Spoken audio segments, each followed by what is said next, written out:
Association ప్రెసిడెంట్గా ఈ సమావేశానికి హాజరవడం జరిగింది. ఇక్కడ ముఖ్యంగా ఇక్కడ ఉన్న డీసీ గారిని కానీ వారిని కానీ నేను కోరేది ఏంటంటే, మీరు ఒక జీవో తీసుకొచ్చారు. ఆ జీవో లాంగ్వేజ్ ఒక్కసారి మీరు చదవండి దయచేసి. చదివితే అది కామన్ మ్యాన్కి అర్థం అవుతుందా లేదా, అది నా ఫస్ట్ సూటి ప్రశ్న. మీరు అసలు ఫస్ట్ ఆఫ్ ఆల్ జీవో తీసుకొచ్చింది కౌన్సిల్ లేని సమయంలో ఒక స్పెషల్ ఆఫీసర్ గారి హయాంలో తీసుకొచ్చారు. అది కూడా ఒక ఆర్డినెన్స్ ద్వారా తీసుకొచ్చినట్టుగా జీవోలో కనపడతా ఉంది. ఇవాళ రోజు వరకు దాన్ని చట్టం కింద మీరు చేశారా చేయలేదా అనేది ప్రజలకు తెలియదు. అది చేశారా చేయలేదా అని నేను ఫస్ట్ మిమ్మల్ని అడుగుతున్నా. యాక్ట్లో అమెండ్ అయిందా లేదా? అమెండ్ అయింది. ఏ విధంగా చేశారు? మీరు అసెంబ్లీలో పెట్టి పాస్ చేయించారా, లేకపోతే కౌన్సిల్లో పెట్టి పాస్ చేయించారా? ఒక ఆర్డినెన్స్ అంటే ఒక 6 నెలల వరకు దాని విలువ ఉంటుంది. దాని తర్వాత అది మీరు కౌన్సిల్లో అన్నా పాస్ చేయించాలి, లేదా అసెంబ్లీలో అన్నా పాస్ చేయించాలి. ఇది ఆ ఆర్డినెన్స్లో మీరు ఇచ్చిన జీవోలో ఎక్కడా కూడా ఇది చట్టం అయింది అనేది ఎక్కడా తెలపలేదు. First point. సెకండ్ పాయింట్, మీరు అసలు ప్రజలకి ఒక జీవో తీసుకొస్తే దాంట్లో ఉన్న కష్టాలు లాభాలు అనేది ప్రజలకి తెలియటం అనేది ముఖ్య ఉద్దేశంగా ఉండాలి. మీరు ఆ జీవో మొత్తం కనుక చదివితే ఒక్కొక్కళ్ళు ఇంగ్లీషు బాగా వచ్చిన వాళ్ళు కూడా 20 సార్లు చదివినా సరే మీ ఇంటర్ప్రిటేషన్ ఒక్కడికి అర్థం కాదు. మీరు ఒక్కొక్క క్లాసు తీసి ఇప్పుడు పబ్లిక్ ఎక్స్ప్లెయిన్ చేయండి. ఒక్కొక్క క్లాసులో కూడా పై క్లాసు చదివితే కింద క్లాసు కాంట్రీ, కింద క్లాస్ చదివితే పై క్లాసు కాంట్రీ. ఒక్క జీవోలో మీరు ఒక్కొక్క క్లాసు మీరు తీసుకొని చెప్పండి. అసలు మున్సిపల్ కార్పొరేషన్ పన్నులు ఏ విధానంగా మీరు ఇంప్లిమెంట్ చేస్తున్నారు ఇప్పటి వరకు? ఒరిజినల్గా ఏం చేశారు? ఏమంటే ఒక బిల్డింగ్కి కనుక ఆస్తి మీద ఆదాయం వస్తే ఆ ఆదాయాన్ని ఆధారం చేసుకొని నేను పన్ను విధానం అనేది చేస్తున్నానని చెప్పారు. ఇప్పుడు ఆ ఆదాయం అనేది తీసేసి తర్వాత మీరు జోనల్ సిస్టమ్ విజయవాడకి ఇంప్లిమెంట్ చేశారు. జోనల్ విధానం ఇంప్లిమెంట్ చేసి ఈ పర్టికులర్ జోన్కి మేము ఇంత రేట్ ఫిక్స్ చేసాం, మీ బిల్డింగ్ ఆ జోన్లో ఉంది కాబట్టి స్క్వేర్ ఫీట్ ప్రకారంగా మీరు ఇంత కట్టండి అని అన్నారు. అప్పుడే చాలామంది ఇండివిజువల్ ఎస్ఎస్సీస్ కోర్టుకి వెళ్ళటం జరిగింది.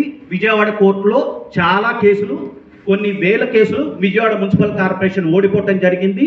తర్వాత అది హైకోర్టులోకి కూడా వెళ్ళింది రూల్స్ ఫాలో అవ్వక. అది ఒకసారి పక్కన పెడతాం. కానీ ఇక్కడ ప్రస్తుతం ఈ జీవో తీసుకొచ్చిన టైంకి ఉన్నది ఏం సిస్టము? జోనల్ సిస్టమ్ అవునా కాదా? అది నేను స్ట్రైట్గా డీసీ గారిని అడుగుతున్నా. మీరు జీవో తీసుకొచ్చే రోజుకి జోనల్ సిస్టమ్ విజయవాడలో ఉందా లేదా? ఏమండి, ఉంది కదా? సో మీ జీవోలో ఎక్కడైనా సరే మేము ఉన్న జోనల్ సిస్టమ్ని అబాలిష్ చేసేసాము, అబాలిష్ చేసేసి ఇవాళ క్యాపిటల్ వాల్యూ మీద నేను ట్యాక్స్ పొందుపరుస్తున్నానని ఎక్కడైనా ఉందా? ఒక్క మాట చూపించండి. జీవో అనేది విజయవాడ ఒక సిటీకి ఇచ్చింది కాదు కదా, మొత్తానికి వచ్చిన జీవో కదా మేడం. మీరు స్టేట్ మొత్తం కాదు, ఇంప్లిమెంటేషన్. ఇప్పుడు మీరు ఇక్కడ అవగాహన సదస్సు పెట్టినప్పుడు మాకు ఉన్న డౌట్లు మీరు ఏమండి, విజయవాడకు వచ్చిన జీవో కాదు కదా, మీరు మొత్తం కవర్ చేయాలి కదా. ఇప్పుడు మీరు అంటే ఇప్పుడు విజయవాడ స్టేట్ లో లేదా? విజయవాడ స్టేట్ లో లేదా? మీరు విజయవాడలో ఇచ్చారా అంటుంటే అది కాదమ్మా. జోనల్ సిస్టమ్ అనేది ప్రతి మున్సిపల్ కార్పొరేషన్ లో ఉంది కదా. ఇప్పుడు ఆంధ్రప్రదేశ్ లో ఎన్ని మున్సిపల్ కార్పొరేషన్లు ఉన్నాయి? పోనీ అన్నిట్లో జోనల్ సిస్టమ్ ఇంప్లిమెంట్ చేశారు కదా. So what is the fate of the zonal system now? Where it is in the GO. మీరు మళ్ళీ దాంట్లో ఏం చేస్తున్నారు? జోనల్ సిస్టమ్ని కంప్లీట్గా సప్రెస్ చేసేసి మీరు మళ్ళీ రెంటల్ వాల్యూని దాంట్లోకి తీసుకొచ్చి సినారియోలోకి రెంటల్ వాల్యూ నుంచి క్యాపిటల్ వాల్యూ తీసుకొస్తున్నారు. ఈ జోనల్ సిస్టమ్ ఏమైపోయింది మధ్యలో? తర్వాత ఒక ఎలక్టెడ్ బాడీ ఉన్న తర్వాత ఒక GO, you please note that objection. ఎవరో స్టెనో గారు ఉన్నారు కదా, అక్కడ రాసుకోండి కాస్త. అసలు ఈ ఫేట్ జోనల్ సిస్టమ్ ఫేట్ ఏంటి? మీరు కంప్లీట్గా అబాలిష్ చేసేసారా లేకపోతే ఏంటి? మీరు ఇప్పుడు ఆ జీవో మొత్తం కూడా ఏమనుంది? ఒక రెంటల్ వాల్యూని తీసుకొని దాని నుంచి మేము క్యాపిటల్ వాల్యూ ఆఫ్ ది బిల్డింగ్కి వచ్చేసాము అని అంటున్నారు. Capital value of the building అనేది మీరు ఏ రోజున అసలు మీరు తీసుకుంటారు? మీరేం చెప్తున్నారు? సబ్ రిజిస్ట్రార్ వాల్యూ నేను తీసుకొని దాని మీద ఫిక్స్ చేస్తాను అంటున్నారు. ఆ జీవోలో ఉన్న ఘోరమైన విషయం ఏంటంటే మీకు అసలు మున్సిపల్ కార్పొరేషన్ వాళ్ళు ఒక ప్లాన్ అప్రూవ్ చేయాలంటే ఎంత సెట్ బ్యాక్స్ వదలమంటారు, ఎన్ని ఇదేంటి అపార్ట్మెంట్ కట్టినప్పుడు ఫ్లోర్ ఏరియా రేషియో వదలమంటారు, దానికి సెట్ బ్యాక్స్ వదలమంటారు, పార్కింగ్లో అసలు మీరేమి కట్టడాలు లేకుండా పార్కింగ్ ప్లేస్ కంపల్సరీగా సెల్లార్ కింద వదలమంటారు. కానీ మీరు తీసుకొచ్చిన జీవోలో ప్లింత్ ఏరియా అంటే అపార్ట్మెంట్ కంట వాళ్ళు ఉంటే నివసించే ప్లింత్ ఏరియా కూడా కాదట, ఎదురుగుండా ఉన్న కారిడారు కింద ఉన్న పార్కింగ్ ఏరియాని కూడా దాంట్లో కన్సిడర్ చేస్తారట, టోటల్ సైట్ కింద. ఇది ఎక్కడ అన్యాయం అండి? మీరు చూడండి ప్లింత్ ఏరియా, మీరు చూడండి అపార్ట్మెంట్ డెఫినిషన్ కింద parking area is also included అని ఉంది, చదవండి ఒకసారి దయచేసి. సో అసలు పార్కింగ్ ఏరియాని కవర్ చేయటం ఏంటండి?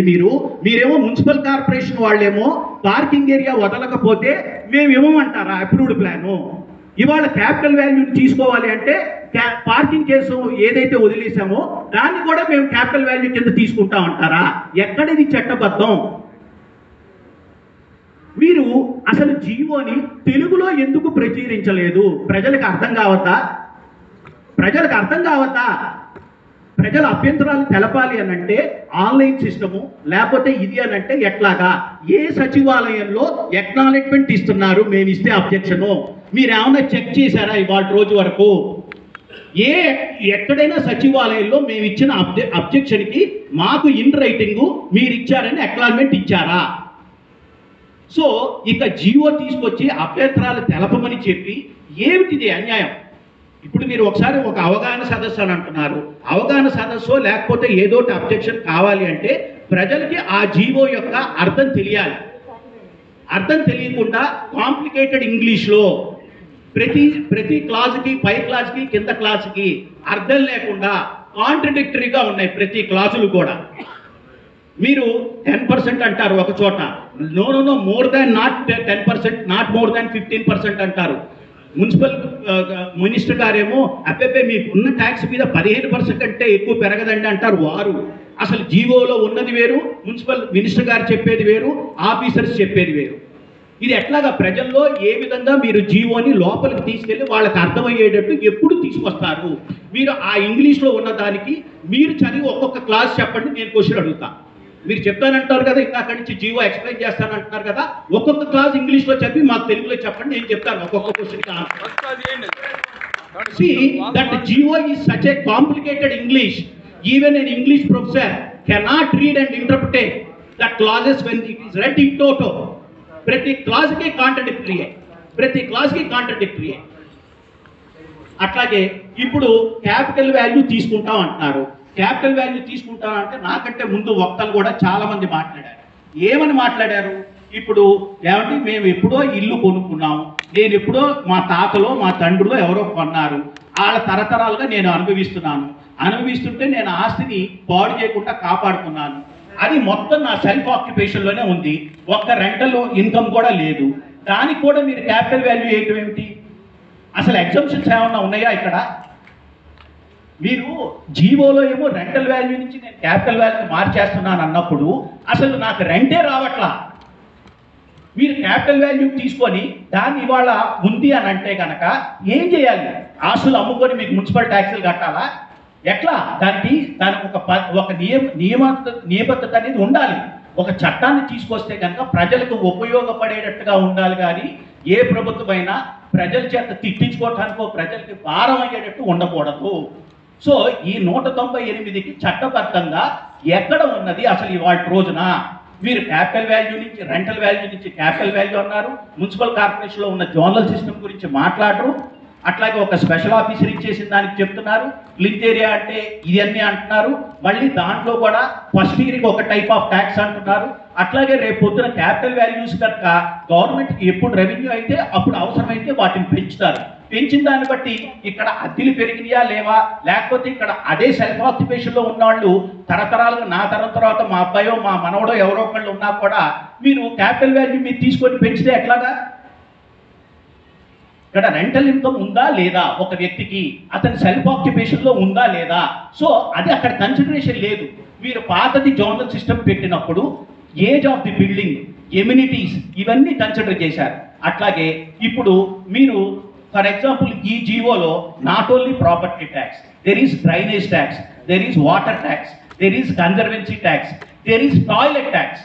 ఇక్కడ ఈ టాయిలెట్ ట్యాక్స్ దగ్గర మున్సిపల్ కార్పొరేషన్ వారు చూడాల్సింది ఏంటంటే, మీరు మొత్తం మాకు అండర్ గ్రౌండ్ డ్రైనేజ్ ఇచ్చినప్పుడు బాత్రూమ్కి 2500 చొప్పున మీరు కలెక్ట్ చేసి రోడ్డుకి కనెక్షన్ ఇప్పించారు. ఇప్పించిన తర్వాత ఇవాళ రోజున టాయిలెట్ ట్యాక్స్ ఏంటంటే మొత్తం వెళ్ళిపోయేది దాంట్లోకి వెళ్ళిపోతా ఉంది. ఎప్పుడైనా నిండితే కనుక మీ మున్సిపల్ కార్పొరేషన్ ఫోన్ చేస్తే ట్యాంకులు తీసుకొచ్చి రోడ్డు మీద క్లీన్ చేస్తున్నారు. ఎందుకు కట్టాలండి బాత్రూమ్కి పన్ను ఎందుకు కట్టాలి? అందులో ఒక సంసారం పెద్దదై ఉంటే 4 బాత్రూంలో 5 బాత్రూంలో కన్వీనియన్స్ ఉంటే, ఇవాళ రోజున కోవిడ్ వచ్చినప్పుడు ఏమంటున్నారు, ఇంట్లో ఒక బాత్రూమ్ ఉంటే కుదరదు, వాడటానికి వీల్లేదు, మీరు వెళ్ళి హాస్పిటల్లో జాయిన్ అయిపోండి, లేకపోతే మిగతా వాళ్ళు ఎఫెక్ట్ అవుతారు అంటున్నారు ఇవాళ. కాబట్టి ఈ ప్రభుత్వం బాత్రూములు కట్టినా కూడా ఇది ఒక పెద్ద అఫెన్స్ కింద చేసి బాత్రూములకి పన్నా. ఓకే, చెత్త పన్ను అన్నప్పుడు మీరు మళ్ళీ మామూలుగా మాకు స్కావెంజర్స్ పంపించినప్పుడు మా దగ్గర ఆ డబ్బులు కలెక్ట్ చేస్తున్నారుగా, రోజు చెత్త తీసుకెళ్ళినప్పుడు నెలకి ఒకసారి మళ్ళీ దానికి చెత్త పన్ను అంటారు. ఓకే, వాటర్ మీటర్ ప్రకారం కడుతున్నాం, మళ్ళీ పన్ను ఏంటండి వాటర్కి? మీటర్ ప్రకారం నేను ట్యాక్స్ కడుతున్నాను కదా. Why a citizen should be penalized twice. ఆ జీవోలో అక్కడెక్కడైనా ఉందా? మీరు మంచినీళ్ళకి మీటర్ ప్రకారం కట్టించుకుంటున్నారు, మీరు మళ్ళీ వాటర్ ట్యాక్స్ వేయండి. మీరు ఆల్రెడీ ల్యాబొరేటరీస్ కట్టించుకున్నప్పుడు మీరు డబ్బులు కలెక్ట్ చేసేసి డైరెక్ట్ కనెక్షన్ ఇచ్చారు. మీ స్కావెంజర్స్ ఎవరు వచ్చి ఇళ్లలో టాయిలెట్స్ క్లీన్ చేయట్లా, ఎందుకు కట్టాలంటే టాయిలెట్స్కి పన్ను. సో అట్లాగే ఇప్పుడు చెత్త పన్ను అంటున్నారు, చెత్త పన్నుకి ఆ స్కావెంజర్స్కి డబ్బులు కలెక్ట్ చేస్తున్నారు. పోనీ చెత్తకి ఓకే, పబ్లిక్ రోడ్లు క్లీన్ చేయాలి కదా అంటే to that extent we can understand. అంతకుముందు ఎడ్యుకేషన్ సెస్ ఉంది, ఇప్పుడు కన్జర్వెన్సీ ట్యాక్స్ అంటున్నారు. అసలు ఎక్కడా కూడా డెఫినిషన్ లేదు, ఒక తీరు లేదు, ఒక తెన్ను లేదు. ఒక 2-3 ఐఏఎస్ ఆఫీసర్లు కూర్చొని ప్రజల యొక్క కష్టాలు సుఖాలు తెలుసుకోకుండా జీవం తీసుకొచ్చి అర్ధరాత్రి పూట ప్రజల మీద రుద్దితే ఎట్లా? This has to be an end for this. తర్వాత ఎడ్యుకేషనల్ ఇన్స్టిట్యూషన్స్ ఇవాళ విజయవాడలో చాలా ఉన్నాయి. అది ఎవరో ఫిలాంథ్రపిస్ట్ ఎకరాలు డొనేట్ చేస్తే ఇవాళ వాళ్ళు రన్ చేస్తున్నారు వితౌట్ ఎనీ ప్రాఫిట్ మోటివ్. వాళ్ళకి తీసుకొచ్చి నీకు 3 ఎకరాల్లో స్థలం ఉంది కదా, ఏ ఇంజనీరింగ్ కాలేజో ఏ లా కాలేజ్ కానీ ఇవాళ విజయవాడలో 2-3 ఎకరాల్లో లేకుండా ఎక్కడుంది చెప్పండి? మీరు ఒకవేళ కనుక ఫెసిలిటీ కనుక లేకపోతే ఏఐసిటి వాళ్ళు పర్మిషన్ ఇవ్వరు, లేకపోతే ఇంకా ఏపీ టెక్నికల్ ఎడ్యుకేషన్ వాళ్ళు పర్మిషన్ ఇవ్వరు. ఒక చెంపనేమో మీరు ఇంత స్థలం ఉంటే కానీ మేము పర్మిషన్లు ఇవ్వాలంటారా, ఒక చెంపనేమో అది కట్టుబడి చేసిన తర్వాత దానికి పన్ను ఇంత వెయ్యాలని అంటారా? ఇది అక్రమమైనది. కాబట్టి ఈ జీవోలో మేము చెప్పిన పాయింట్స్ అన్ని తీసుకొని ముందు మున్సిపల్ కార్పొరేషన్ వారు చేయాల్సింది ఏంటంటే, ఇది చాలా తక్కువ సమయం ఇచ్చారు, ప్లస్ ఆ అభ్యంతరాలు అనేది ఆ జీవో ఇంగ్లీష్లో రాయటం అనేది చాలా దుర్మార్గమైన విషయం. అది ప్రజలకు అర్థం కావాల్సింది. అసలు జీవో పేపర్లో ఎక్కడ పబ్లికేషన్ అయిందండి? ఇంత చిన్న అక్షరాలతో ఒక ఇంగ్లీష్ పేపర్లో ప్రింట్ చేసి పారేశారు. అసలు కనీసం అది చదవటానికి కూడా వీలు లేని విధంగా ప్రింట్ చేశారు. మేము వెబ్సైట్లోకి వెళ్ళి మేము లోడ్ చేసుకొని మేము ప్రింట్లు తీసుకున్నాం వాటిని.